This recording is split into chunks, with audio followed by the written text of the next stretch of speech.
Olha que questão interessante. A separação de fato gera a perda da qualidade de herdeiro do cônjuge sobrevivente ou não, se eles estavam separados de fato ao momento da morte? Esse é o tema da aula de hoje.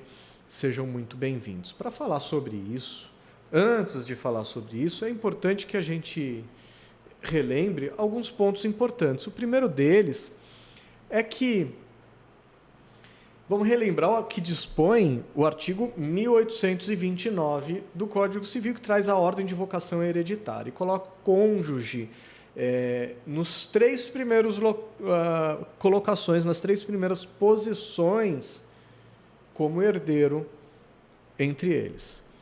Ele está em terceiro lugar, o cônjuge sobrevivente, se o autor da herança, se a pessoa que morreu não tinha nem descendentes nem ascendentes. Ele coloca em segundo lugar se tinha ascendentes, mas não tinha descendentes, então vai concorrer o cônjuge sobrevivente com os ascendentes, independente do regime de bens. E ele coloca em primeiro lugar, se houver descendentes, concorrendo o cônjuge sobrevivente com os descendentes do autor da herança, dependendo do regime de bens. Está lá no artigo 1829, mas não é a matéria da aula de hoje, o que dispõe o artigo 1829. Precisamos só lembrar o seguinte: para a gente discutir se o cônjuge é ou não herdeiro e entrar nessa discussão em caso de falecimento estavam separados de fato, eu preciso pensar primeiro se ele ostenta a qualidade de herdeiro. Então vamos admitir, para a aula de hoje, a partir do que dispõe o 1829, que o cônjuge, ali no que a gente vai discutir, é sim herdeiro. Então ele é herdeiro e vai lá, vamos supor, na hipótese que a gente vai discutir hoje, que ele vai concorrer com os descendentes, segundo o que dispõe o inciso 1º do artigo 1829. Outro ponto importante também que a gente precisa discutir é lembrar que o casamento civil ele é composto de dois principais aspectos. O primeiro é a sociedade conjugal e o segundo é o vínculo conjugal. Lembrando que na sociedade conjugal integram os aspectos patrimoniais, além das obrigações do casamento, de alguns aspectos de direito existencial. Mas o que nos interessa é que dentro da sociedade conjugal integram os aspectos patrimoniais. Regime de bens. Onde que a gente analisa o regime de bens dentro dessa divisão do casamento civil, sociedade conjugal e vínculo conjugal? Está lá, dentro da sociedade conjugal. O vínculo conjugal, por sua vez, é aquele liame jurídico estabelecido pelo casamento civil. Basicamente isso. E se a gente analisar sobre outra ótica, sociedade e vínculo conjugal, a gente pode dizer o seguinte, que a sociedade conjugal ela se extingue, ela termina, dentre outros fatores, pela separação de fato.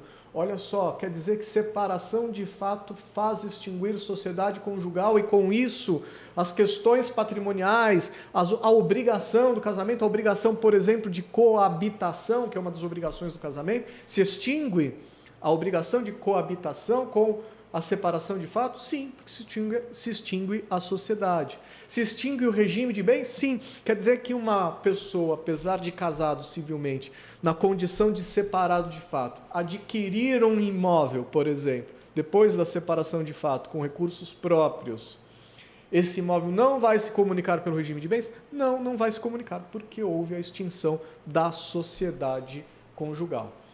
Ainda analisando por essa ótica, o vínculo conjugal, por sua vez, ele só vai se extinguir com o divórcio, além da morte, claro. Mas, para extinguir vínculo conjugal, eu dependo do divórcio.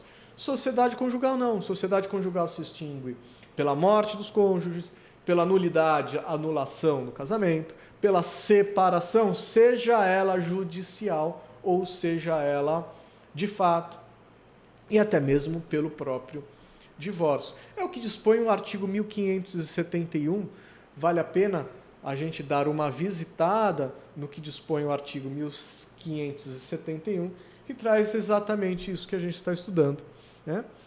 A sociedade conjugal termina inciso 1º pela morte, pela nulidade, anulação, pela separação e pelo divórcio. Já o parágrafo 1º traz a dissolução, a extinção do vínculo conjugal, quando diz que o casamento válido só se dissolve pela morte de um dos cônjuges ou divórcio.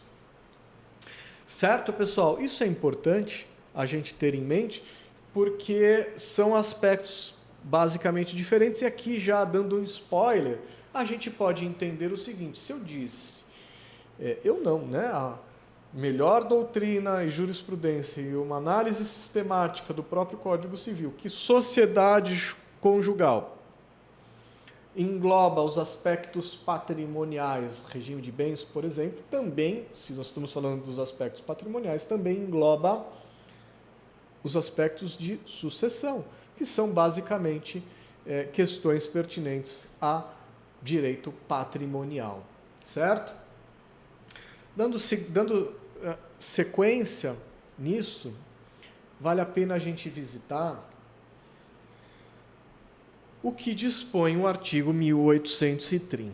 Olha só, e aí eu repiso a pergunta: a separação de fato gera ou não a perda da qualidade de herdeiro para o cônjuge sobrevivente? E olha o que dispõe o 1830.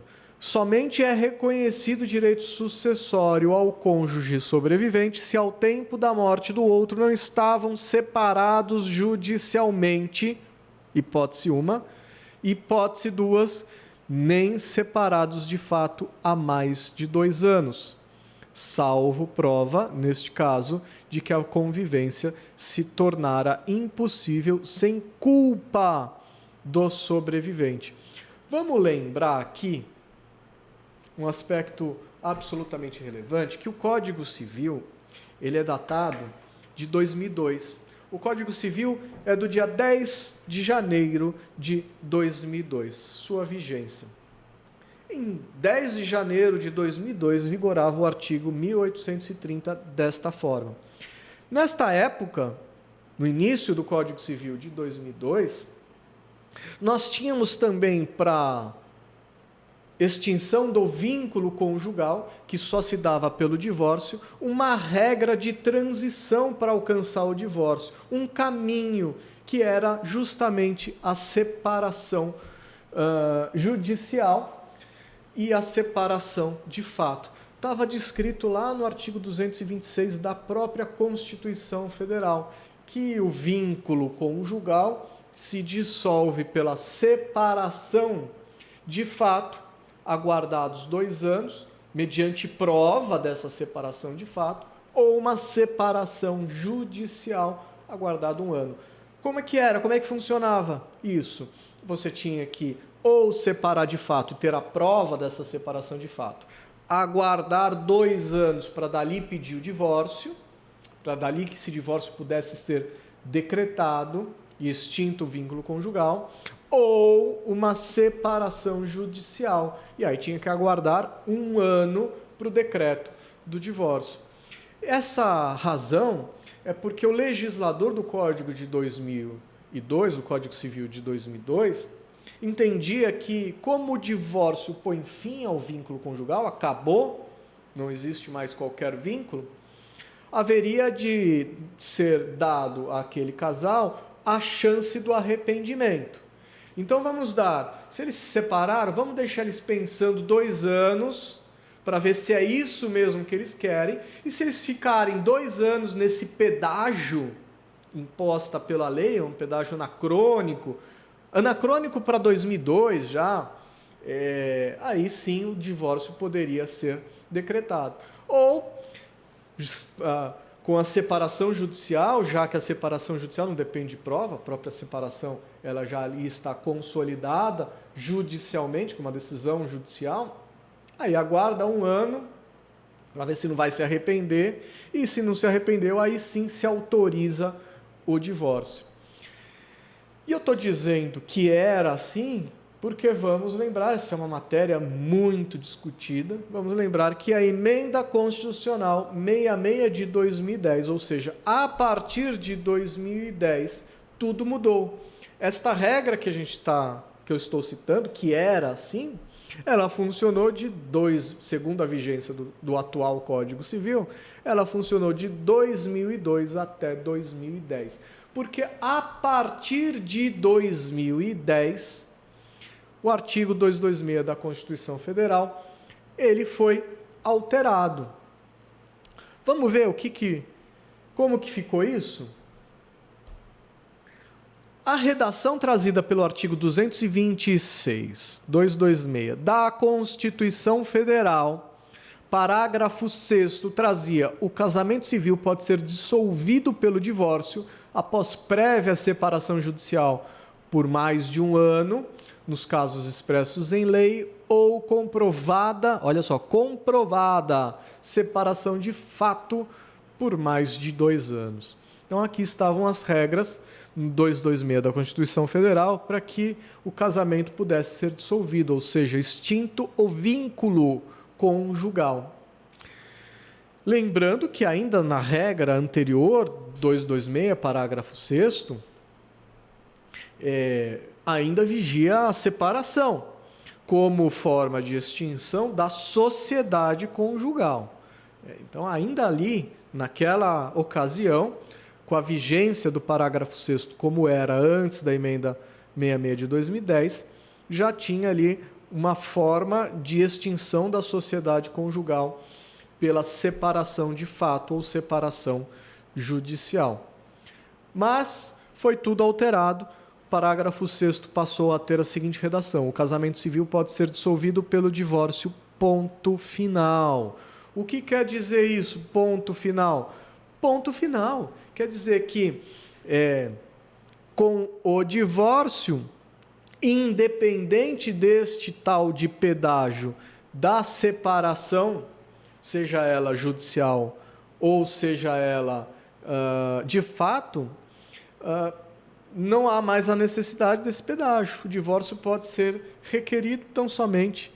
Se tornou, inclusive, lembrando, um direito potestativo de quem assim quer. Eu gosto de grifar, inclusive, o seguinte: é mais fácil, sob o ponto de vista da solenidade, é mais fácil se divorciar do que casar hoje em dia, porque o casamento civil, lembrando, é um negócio jurídico absolutamente solene, um dos mais solenes que nós temos no nosso sistema jurídico. Já o divórcio não é tão solene assim, ele só depende de uma escritura pública ou uma decisão judicial, sendo um direito potestativo. Ainda que o seu cônjuge não queira. Eu não quero. Para casar, eu preciso ter a expressão inequívoca, livre e inequívoca de ambos, declarando o desejo de casar. Para divorciar, basta um querer, tratando-se de direito potestativo, sem mais a necessidade desse pedágio que existia antes no parágrafo 6º do artigo 226. Portanto, segundo a redação trazida pelo novo sistema de extinção do casamento civil pela emenda constitucional 66, esses 2 prazos trazidos pela separação judicial e separação de fato não existem mais. Por consequência, o próprio caminho, o próprio pedágio não existe mais. Se o prazo não tem, o pedágio também não tem mais, que seria a separação. A separação, então, não existe mais no nosso sistema jurídico. Claro, existe sob o ponto de vista da extinção da sociedade conjugal, mas não mais como um requisito para o divórcio, não mais como um elemento necessário para o divórcio. Até porque não poderia ser diferente, né, pessoal? Lembrando o seguinte, que o casamento civil, ele se estabelece pela comunhão plena de vidas. Se o casamento é a comunhão plena de vidas e a separação, ainda que de fato extingue essa comunhão plena de vidas, é claro, não há mais a comunhão plena de vidas, não há mais o casamento, sem enveredar para o liame jurídico, que é o casamento civil, que só se extingue com divórcio. Mas a sociedade se extingue. Está lá, vamos lembrar o que dispõe o artigo 1511. Olha só, o casamento estabelece comunhão plena de vida. com base na igualdade de direitos e deveres dos cônjuges. Portanto, na separação de fato, o casamento acaba por falta de comunhão plena de vidas. Uma questão óbvia. E por que a gente está, então, discutindo todos esses elementos? Para dizer o seguinte: se a sociedade conjugal termina pela extinção, pela separação de fato, se extingue a sociedade conjugal pela separação de fato, e na sociedade conjugal estão os aspectos patrimoniais, incluindo os sucessórios, se extingue também, com a separação de fato, a qualidade de herdeiro do cônjuge sobrevivente, que ao tempo do falecimento estavam separados de fato. Ah, mas se eles não estavam separados de fato? Se não estavam separados de fato, estavam casados, com a plena comunhão do casamento e íntegra tanto do vínculo quanto da sociedade conjugal. Mas se a sociedade conjugal se extinguiu pela separação de fato, se extinguiu também a qualidade de herdeiro do cônjuge sobrevivente, com diversos aspectos jurídicos. Me foi questionado também, quando eu dei uma aula dessa no nosso curso, que foi ali em dezembro de 2022, foi questionado duas súmulas do Tribunal de Justiça aqui de São Paulo, que vale a pena a gente comentar também. Essas súmulas, são as súmulas 32 e 33, elas foram editadas no primeiro encontro estadual de juízes da família e sucessões do Estado de São Paulo. Isso foi em 2017. Vou analisar aqui detidamente o que traz a súmula 32. Ela diz o seguinte: o direito sucessório do cônjuge sobrevivente separado de fato até 2 anos, ou seja, antes de 2 anos, previsto em 1830, cessa se antes desse prazo, ou seja, de 2 anos, o de cujus havia constituído união estável. Então, o que ele está dizendo é o seguinte: não está vigorando o prazo de 2 anos, do 1830. Na hipótese do cônjuge sobrevivente constituir união estável.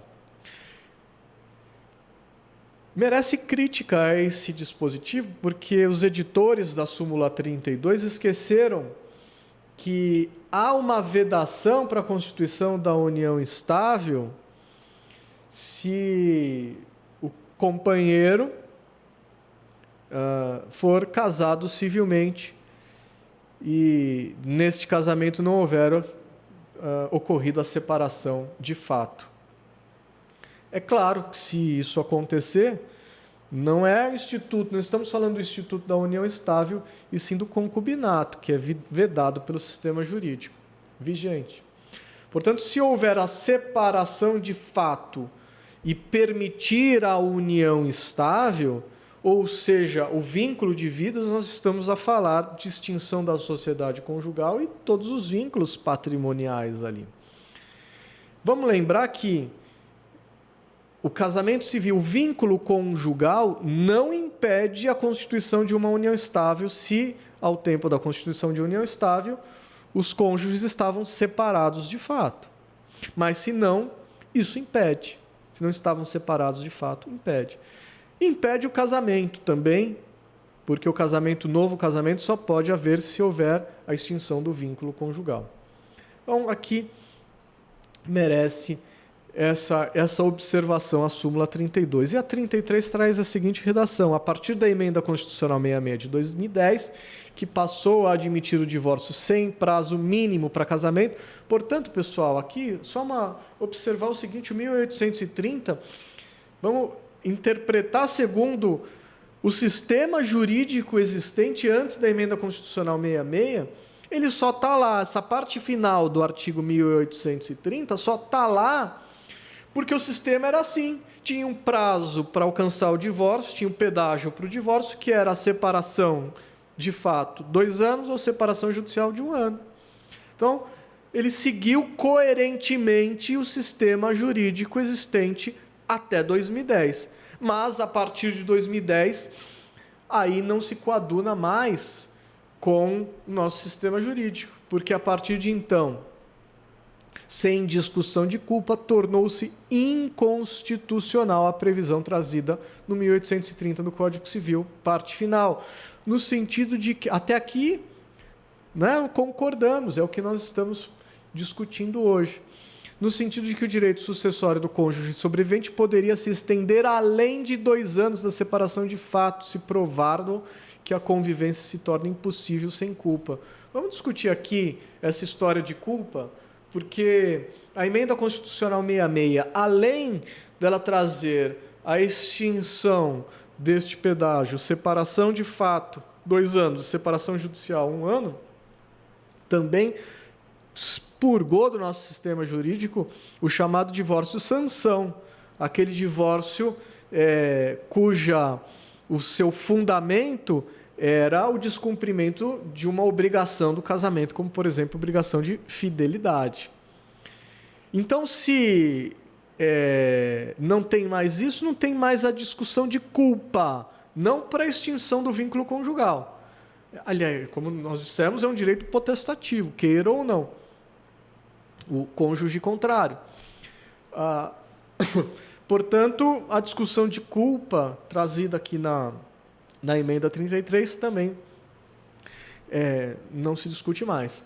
E, repisando, portanto, nossa conclusão é sem embargos de quem entende o contrário, e repisando aqui, registrando que se trata da corrente minoritária, no sentido de... São 2 correntes minoritárias, né? Para não deixá-las em branco. É uma corrente que entende que o 1830 se aplica integralmente, portanto, tem que esperar 2 anos da separação de fato para que o cônjuge sobrevivente não seja herdeiro. Se ele morrer antes de 2 anos, se um dos cônjuges morrer, separa... Funciona da seguinte forma, se um casal se separa de fato, estão separados de fato, e um deles morre depois dessa separação de fato, o outro é herdeiro. Só não vai ser herdeiro se o falecimento dele ocorreu 2 anos após essa separação de fato. Entende que continua vigorando o 1830, porque está lá na redação, ele não foi expressamente revogado. Sem embargo desse entendimento, ele não foi expressamente revogado, mas foi tacitamente revogado.